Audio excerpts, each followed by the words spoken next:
I never expected my father's second marriage to lead to this level of entitlement, but here we are. I'm James, 35, and I own a successful tech consulting firm in Seattle. 5 years ago, I purchased a beautiful property with a main house and a guest house in the suburbs. The guest house was a perfect setup for my home office and a place for visiting clients to stay. My father remarried 3 years ago to Catherine, a widow with 3 teenage children. Initially, everything seemed fine. Catherine was polite, if a bit distant, and her kids were typical teenagers absorbed in their phones and not particularly interested in getting to know their new stepbrother who was twice their age. The problem started when Catherine's oldest, Michael 19, got accepted to a local university. During a family dinner at my father's house, Catherine cleared her throat and made what she thought was a perfectly reasonable announcement. James, since Michael will be attending university near your place, we've decided he'll be moving into your guest house. It's perfect since you only use it for work anyway. I nearly choked on my wine. Excuse me, well, it makes perfect sense, she continued, as if she were explaining something obvious to a child. That guest house has been sitting there mostly empty. Michael needs a place to stay during college, and you have all that extra space. Plus, it'll save us a fortune in housing costs. My father sat quietly, examining his plate with sudden intense interest. Classic dad avoiding conflict at all costs. Catherine, I said carefully.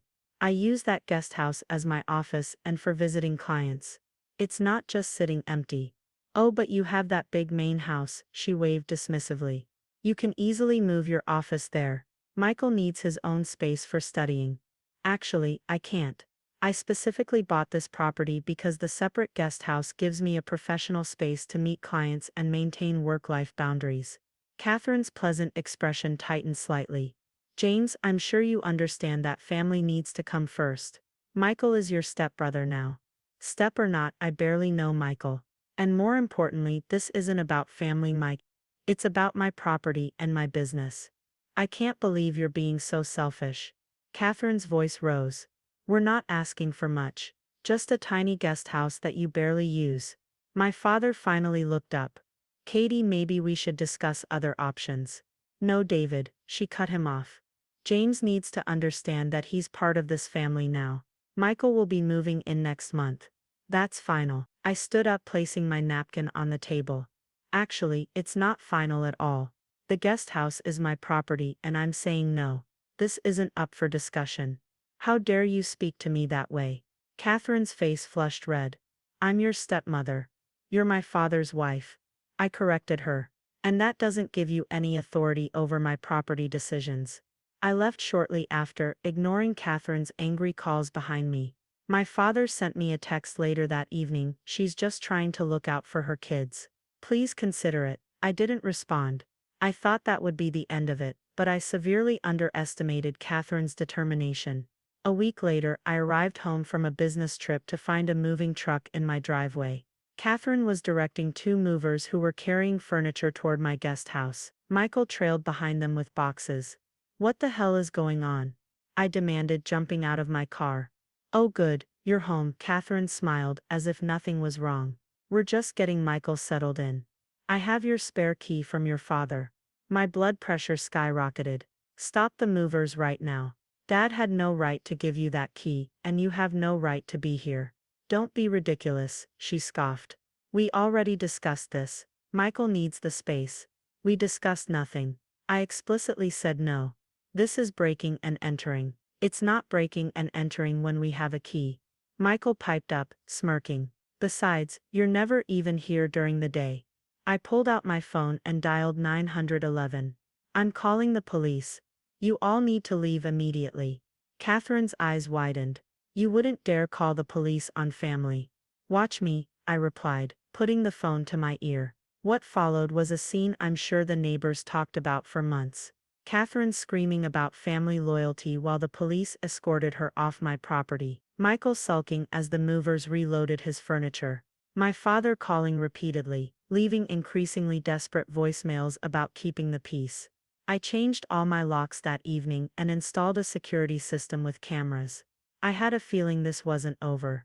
I was right. The next morning, I woke to dozens of missed calls and text messages from family members. Catherine had been busy overnight, posting a tear-filled video on Facebook about how her heartless stepson had called the police on her poor college student son, leaving him homeless. My Aunt Susan called to berate me. "How could you do this to family? That poor boy needs a place to stay." "He has a place to stay," I replied, "with his mother in their house 20 minutes from campus. But the commute would be so hard on him. You have all that extra space." It went on like this for days. Various relatives calling to explain why I should give up my guest house, how family should share, how I was being selfish. Catherine had apparently spent years cultivating the image of a perfect mother, and people were quick to take her side. Then came the escalation. I was in a client meeting when my security system pinged. Catherine was at my gate, this time with all 3 kids, and what looked like a month's worth of luggage. I watched through the camera as she used a credit card to fiddle with the gate lock. I excused myself from the meeting and called the police again. By the time they arrived, Catherine had managed to get the gate open and was directing her kids to unpack the car. "Oh, thank goodness you're here," she called to the approaching officers. "I need help getting my kids settled into their new home. My stepson is being difficult about sharing." The officers weren't amused. "Ma'am, did the homeowner give you permission to be here?" "He's my stepson," she repeated, as if that explained everything. "This is a family matter." "No, it's a trespassing matter," one officer corrected her. "The homeowner has already filed a complaint. You need to leave immediately." "But these are my children," Catherine wailed, gesturing dramatically. "He's leaving them homeless. Your children have a home," I said, having arrived during this exchange. "The same home they've always had. This is my property and you're trespassing." The officers gave Catherine a choice: leave voluntarily, or be arrested. She left, but not before declaring that I would regret this betrayal of family. I went straight to my lawyer's office. Michael had a lot to say about it on social media. Rich stepbrother would rather have empty house than help family. His post got hundreds of sympathetic comments, mostly from people who didn't know the whole story. Catherine's campaign escalated. She started showing up at my office, telling my employees about how cruel I was to my poor young siblings. She contacted my clients, spinning stories about how I abandoned my family. She even went to my neighborhood association, claiming I was running an illegal business from my guest house. The final straw came when I returned from a weekend away, to find that Catherine had somehow gotten another key, apparently copying it before returning the original, and moved all 3 kids into my guest house while I was gone. This time, I didn't just call the police. I had them arrested for breaking and entering. Catherine spent a night in jail before my father posted bail. Dad finally found his voice. After that, he showed up at my office the next day, looking exhausted. "You had her arrested," he said, slumping into a chair. "Yes, I did. After multiple warnings and 2 previous police interventions. She's your stepmother, James." "No, Dad, she's your wife, and she's been trying to steal my property and damage my business." He ran a hand through his thinning hair. "I know she can be overwhelming, but she means well. She just wants to provide for her kids. By taking what isn't hers, by harassing me and my employees, by trying to damage my reputation with clients. That's not meaning well, Dad. That's entitled and possibly criminal behavior." "Criminal? That's a bit harsh, is it? She's broken into my property twice, attempted to move people in without permission, and tried to interfere with my business. What would you call it?" He was quiet for a long moment. "What do you want me to do?" "I want you to stand up to your wife. Tell her to stop this insanity before she faces serious legal consequences. I've already filed for a restraining order." "A restraining order?" His head snapped up. "Against family. Against people who are harassing me and threatening my property and livelihood. The fact that you're married to one of them doesn't change what they're doing." Dad left looking troubled. That evening, he called to tell me Catherine was very hurt by my actions and wanted to have a family meeting to work things out. I agreed to meet, but not at my house. We gathered at a neutral location, a private room at a local restaurant. Catherine brought all 3 kids. My lawyer brought documentation of all the incidents so far. Catherine started with her usual approach: "We're just trying to keep the family together and help the children." My lawyer interrupted smoothly: "Mrs. Anderson, we have documented multiple instances of breaking and entering, attempted theft, harassment, and interference with business relationships. My client has been more than patient, but this stops now. How dare you bring a lawyer to a family meeting? Catherine gasped. This stopped being just a family matter when you started breaking laws. I replied, here's what's going to happen. You will stay away from my property. You will stop contacting my employees and clients. You will remove all social media posts about me and this situation. If you don't, we'll proceed with criminal charges and civil suits. You can't be serious, she sputtered. David, are you going to let him threaten me like this? My father looked older than I'd ever seen him. Katie, you broke into his house. Twice. You tried to move the kids in without permission. You've been harassing his business. What did you expect? Catherine burst into tears. Michael started yelling about family loyalty. The younger kids looked uncomfortable. My lawyer slid papers across the table. This is the restraining order paperwork. We can file it today. Or you can agree to stop this behavior immediately. Your choice. Catherine signed the agreement to stop harassment. She didn't have much choice. The evidence against her was overwhelming. But as we left the restaurant, she hissed, this isn't over. Family takes care of family. No, I replied. Family respects boundaries, something you clearly never learned. The aftermath was messy. Catherine launched a whisper campaign in the family, painting me as a heartless monster who left his siblings homeless. Some relatives took her side, others saw through it. My father was caught in the middle, trying desperately to keep peace while failing to stand up to his wife. Michael ended up commuting to college from home, like thousands of other students do every day. Catherine's younger kids stopped speaking to me, which was no great loss since I barely knew them anyway. My father's calls became less frequent, always tinged with unspoken reproach. But my guest house remained my guest house. My business continued to thrive. And I learned a valuable lesson about standing firm against entitled behavior, even when it comes wrapped in claims of family. The relative calm lasted exactly 3 months. Then, on a crisp autumn morning, I received an unexpected visit from my father. He looked haggard, clutching a manila envelope like a lifeline. We need to talk, he said, settling into my office chair. Catherine's filing for divorce. I waited, sensing there was more. She's claiming part ownership of your property in the settlement. What? I nearly dropped my coffee. How could she possibly claim that? He opened the envelope, pulling out legal documents. She's arguing that since we've been married for 3 years, and I helped you with the down payment, she has a community property claim through me. I'd forgotten about Dad's help with the down payment, a generous gift he'd given me before meeting Catherine. I'd insisted on documenting it as a gift rather than a loan, specifically to avoid any future complications. It's ridiculous, I said. Your gift was before the marriage, and it was properly documented. She has no claim. I know that, he sighed.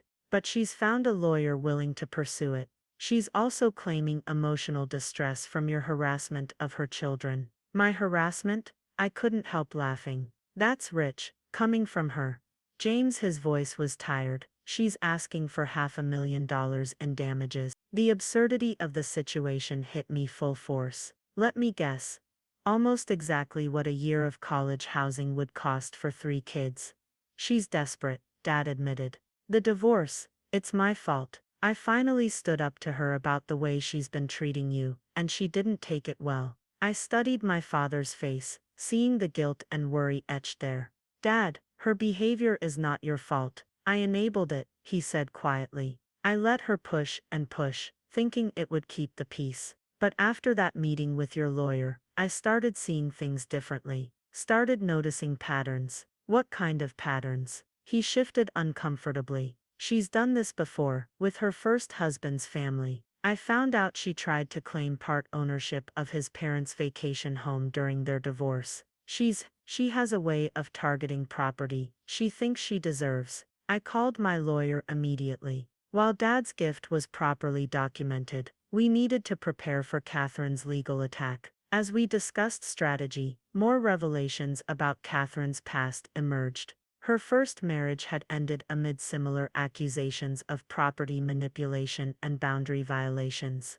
She tried to move her children into her then brother-in-law's rental property without permission, claiming family rights. She'd attempted to take over her first mother-in-law's guest cottage, using nearly identical arguments about wasted space and family needs. She's a professional victim, my lawyer explained. She uses her children as sympathy pawns and manipulates family connections for financial gain. But she's never successfully won any of these claims. Still, the lawsuit meant depositions. Catherine's lawyer questioned me for hours about my relationship with my step-siblings, trying to establish some sort of promise or obligation regarding the guest house.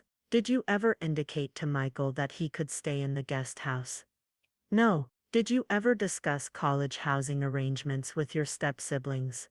No, but you have a large property with extra space, correct? I have a property that I use for my business. Yes, and you refuse to share this space with family members in need. I refuse to let people move into my property without permission. Yes. Round and round it went. Catherine's lawyer tried to paint me as a wealthy, selfish stepbrother denying help to struggling college students. My lawyer countered with documentation of Catherine's pattern of property claims and the police reports from her break-ins. The depositions took an unexpected turn when Michael was questioned. Under oath, he admitted that Catherine had planned the whole thing from the start. Mom said James had too much space for one person, he testified. She said once we established residency in the guest house, it would be harder for him to kick us out. She had it all planned. First me for college, then the younger kids would visit all the time, and eventually we'd just sort of take over the space.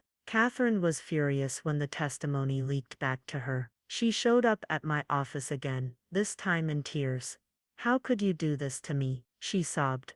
I'm about to be divorced. My children need stability, and you're fighting me over a stupid guest house. Catherine, I said firmly, this was never about the guest house. This is about your sense of entitlement and your inability to respect boundaries.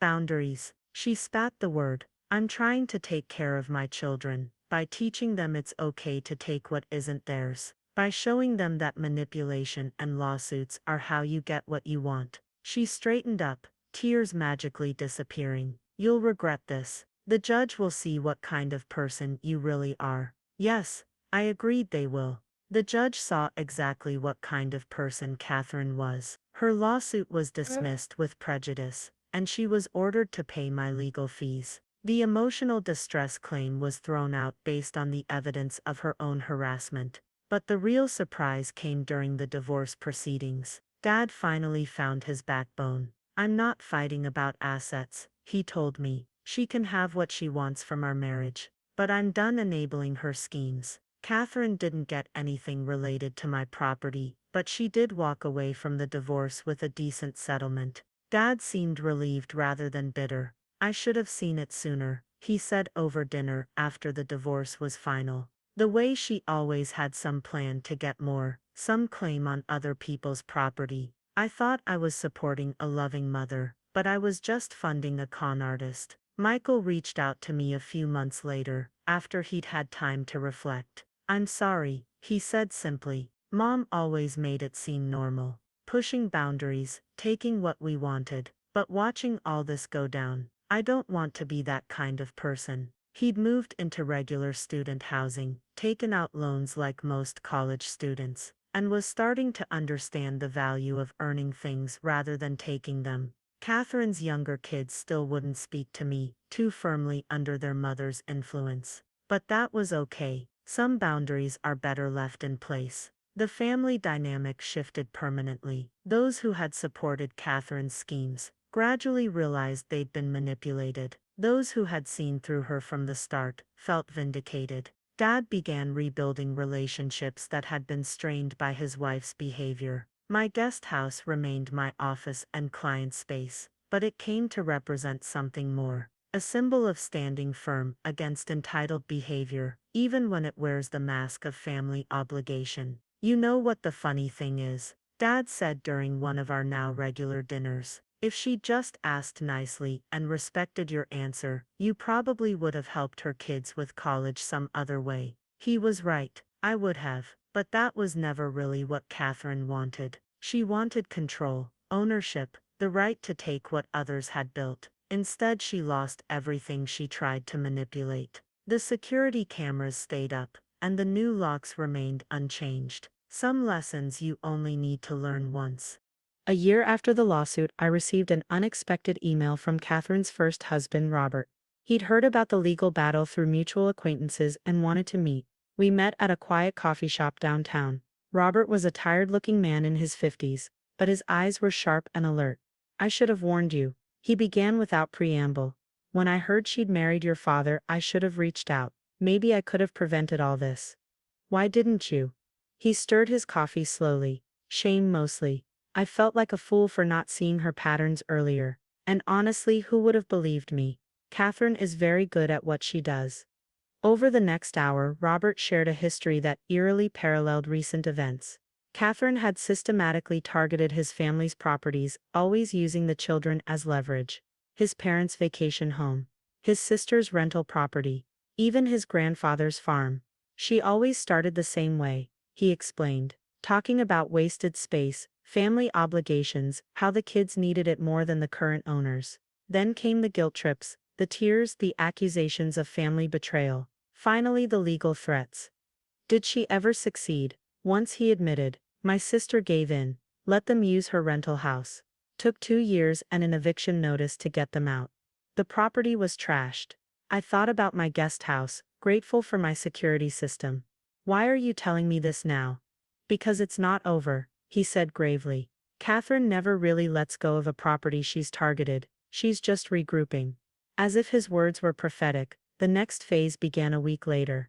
First came the sympathy campaign. Catherine had apparently joined several local community groups, presenting herself as a divorced mother struggling to provide educational opportunities for her children. She never mentioned me by name, but her posts always referenced a wealthy relative who was hoarding space while young students struggled.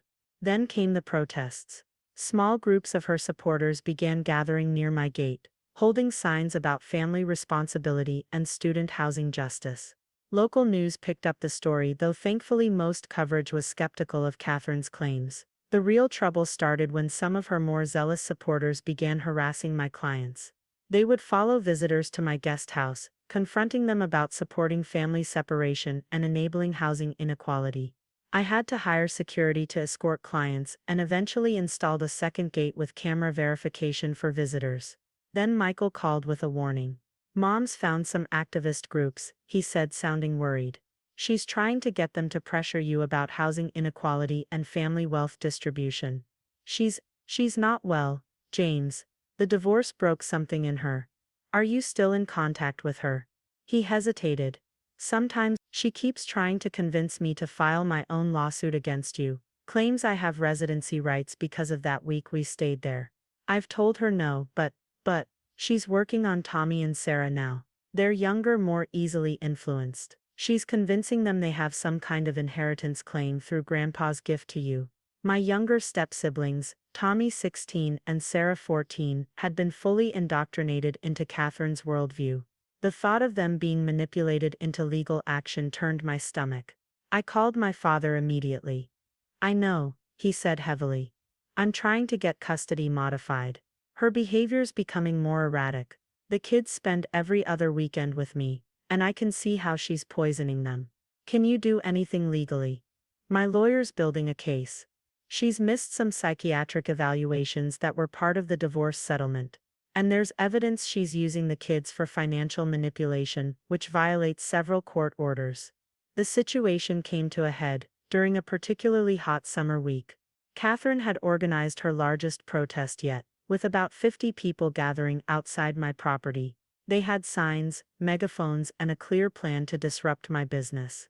What they didn't expect was Robert showing up. Catherine's first husband walked calmly into the middle of the protest and began telling his story. He had documentation, photos, court records, testimony from his family members. He painted a clear picture of Catherine's pattern of property manipulation and using children as pawns. The protesters, many of whom were genuine housing activists, began to realize they'd been manipulated. Catherine's carefully crafted image of a struggling mother fighting for her children's future crumbled as Robert revealed the truth. She doesn't care about housing justice, he concluded. She cares about taking what others have built. Ask yourselves, how many of her previous property claims actually benefited her children? The protest dissolved within hours. Catherine, who had been orchestrating everything from a distance, went silent on social media. A week later, my father won emergency custody of Tommy and Sarah. The psychiatric evaluation Catherine had been avoiding revealed serious issues with reality perception and compulsive behavior around property acquisition. The doctor called it property fixation disorder. Dad explained. Apparently, it's a form of obsessive behavior where someone becomes fixated on acquiring specific properties, usually with some personal or family connection. They convince themselves they have a right to these properties and build elaborate justifications. Michael, now in his second year of college and living in regular student housing, began attending family therapy with Dad and his siblings. Slowly, they started to understand how their mother's behavior had shaped their view of family relationships and property rights. I found Mom's journals, he told me during a rare visit. She had this whole plan mapped out. First your guest house, then Dad's condo, eventually even Grand's lake house. She saw every family property as rightfully hers, just waiting to be claimed. Catherine was ordered into intensive therapy as a condition of supervised visitation with her younger children. The last I heard, she'd moved in with her sister in Oregon, far from the properties she'd become obsessed with. The guest house stood unchanged through all of this,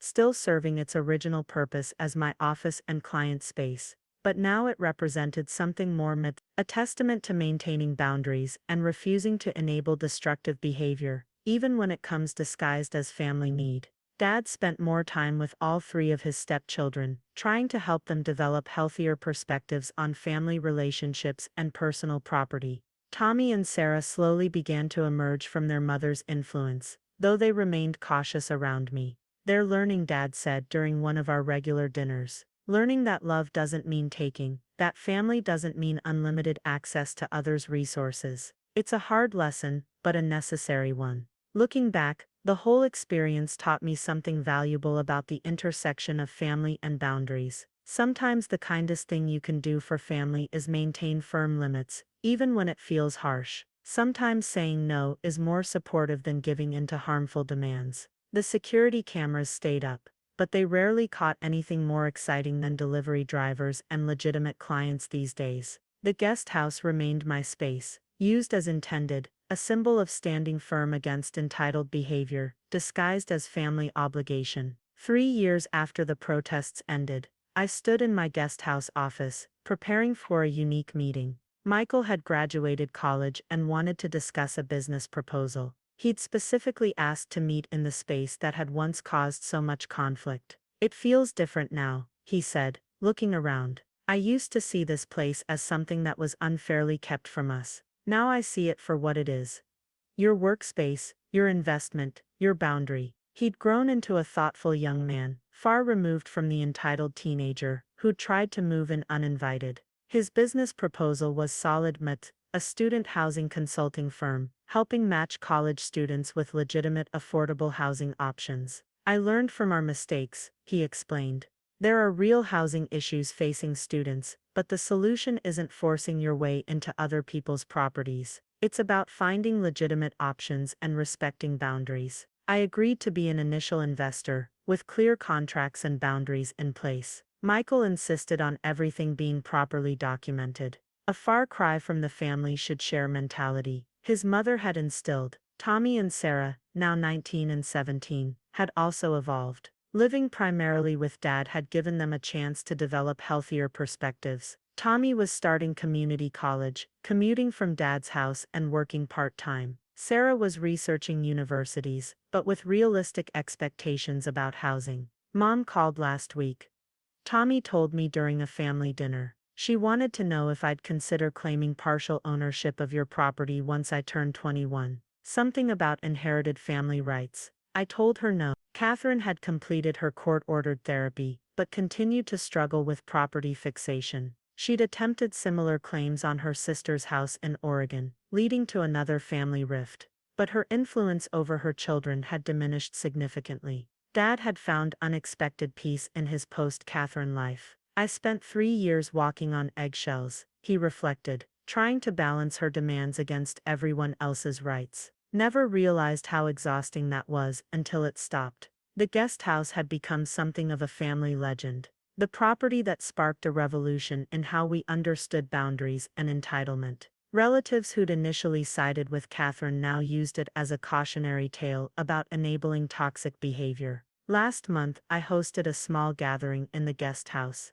Its first purely social use in years. Michael, Tommy, Sarah, Dad, and a few supportive relatives came together to celebrate Michael's business launch. Remember when Mom said this space was being wasted? Sarah mused, looking around at the comfortable office setup and client meeting area. She never understood that something being used differently than she wanted didn't mean it was being wasted. She never understood a lot of things, Michael added. Like how taking something doesn't make it yours, or how destroying relationships costs more than any property is worth. We'd all learned valuable lessons about boundaries, about entitlement, about the difference between genuine family support and toxic enabling, about standing firm even when it feels easier to give in. The security cameras still record, the gates still require verification, and the locks remain unchanged. Not from fear anymore, but as a reminder that healthy boundaries make healthy relationships possible.